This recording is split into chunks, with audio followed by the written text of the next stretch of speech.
Hello mga boss, magandang araw. Ngayong araw na to is papakita ko naman sa inyo kung paano ba i-welding or i-dikit ang mga plastic na cover ng ating sasakyan, katulad ng nasa dashboard, katulad ng mga clearings ng ating mga motor, or kahit anumang mga plastic mga boss na nag-crack or nabitak.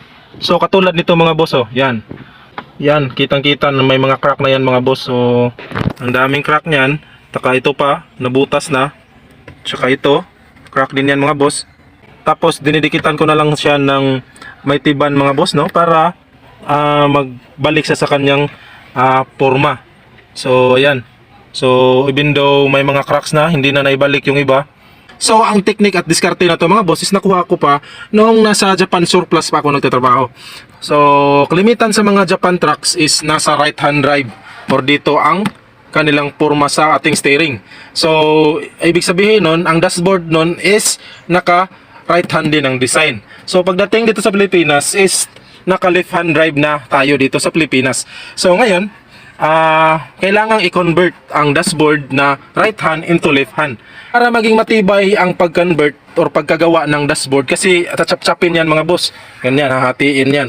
Tapos ididikit yan, idudugtong yan ang ating dashboard na makukuha niya ang lahat ng disenyo at hugis nung nasa right hand drive pa siya at ililipat siya dito sa left hand drive ang ating dashboard.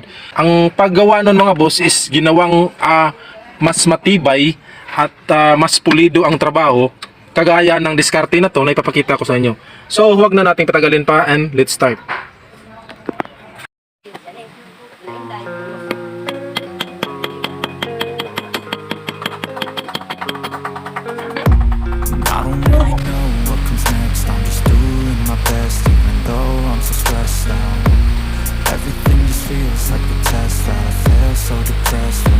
Seem to get out, but something deep inside won't let me quit. I swear that I'm inspired by all this.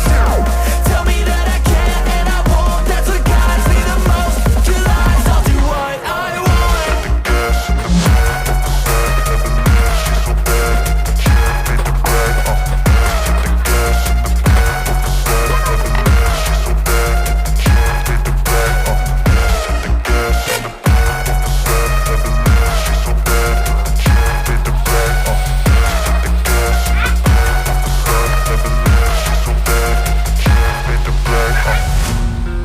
By thirst, I'm inspired by worth.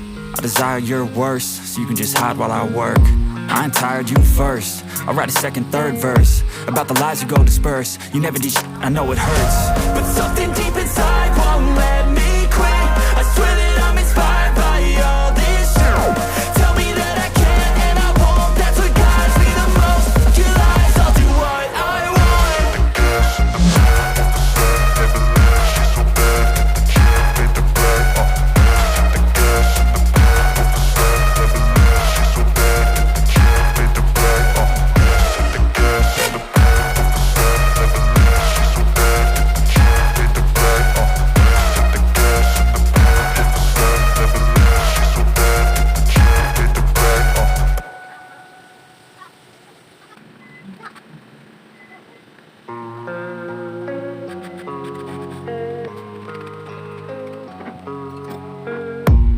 I don't really know what comes next. I'm just doing my best, even though I'm so stressed out. Everything just feels like a test that I fail, so depressed when I can't seem to get out. But something deep inside won't let me quit. I swear that I'm inspired by all this.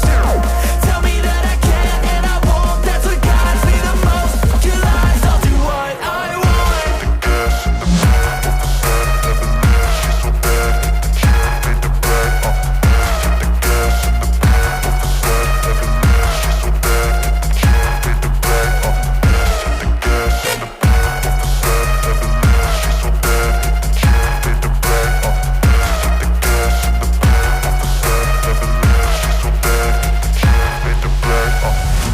Inspired by thirst, I'm inspired by worth.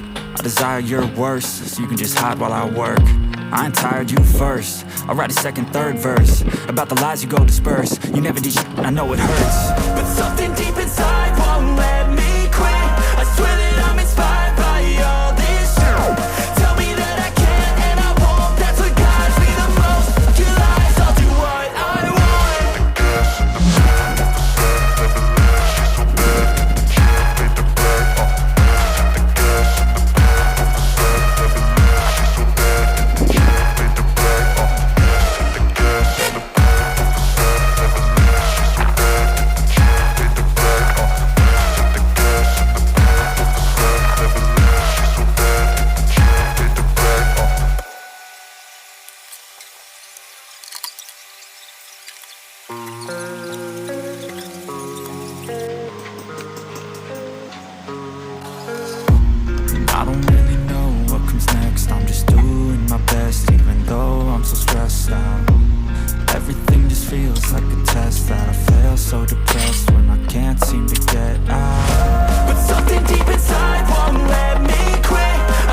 inspired by thirst, I'm inspired by worth.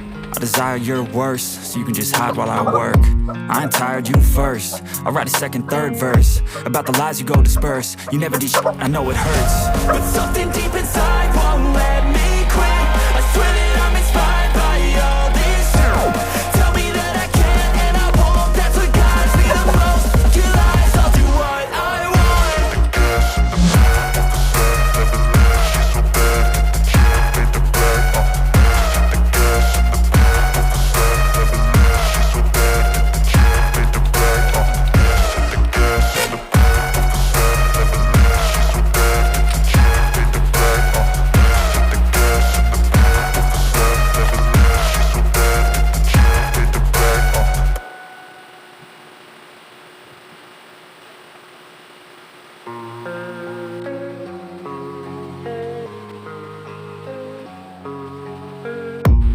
I don't really know what comes next. I'm just doing my best, even though I'm so stressed out.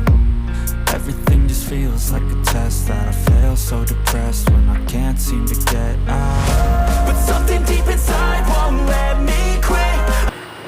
So ayan mga boss, ito na ang ating finished product, no?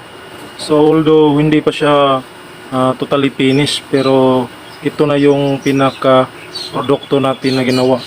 Ito ay mas matibay kaysa sa ibang diskarte sa pag-building ng plastic mga boss. Mas lalong titibay ito mga boss kung maglalagay ka ng body filler dito para maganda din ang appearance ng ating pagkagawa. Sa punto na to is naubusan ako ng body filler, so hindi ko na nalagyan to mga boss, at dito na magtatapos ang ating video. So yung ginawa nating pag-impalme kanina mga boss, gumamit tayo ng plate.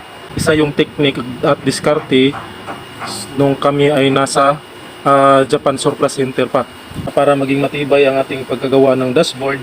Sa pag-convert nito is nilalagyan niya ng impalme na clean sheet. So ganun ang pagkadiskarte niyan mga boss, no? Pagkatapos is nilalagyan niya ng epoxy. So kung wala kayong epoxy, pwede din dibcon. So ang ginamit natin is dibcon. Meron ding ibang diskarte mga boss para mas matibay talaga, hindi na nilalagyan ng epoxy or kahit anumang pangpatigas. So ang nilalagay na lang is yung fiber compound natin, or pinafiber dito sa kabilang side para mas matibay mga boss, no? Ganito ang diskarte or paraan para maging matibay ang ating pagdugtong or ang nagkaroon ng crack ang ating mga plastic cover or mga flaring sa ating sasakyan at motor. So hopefully ay meron kayong natutunan mga boss sa aking kunting sinishare na video sa inyo. Kung nagustuhan mo ang video na ito is paki-like and share na rin para alam na rin ng iba. At huwag kalimutan mag-subscribe. Maraming salamat. Peace.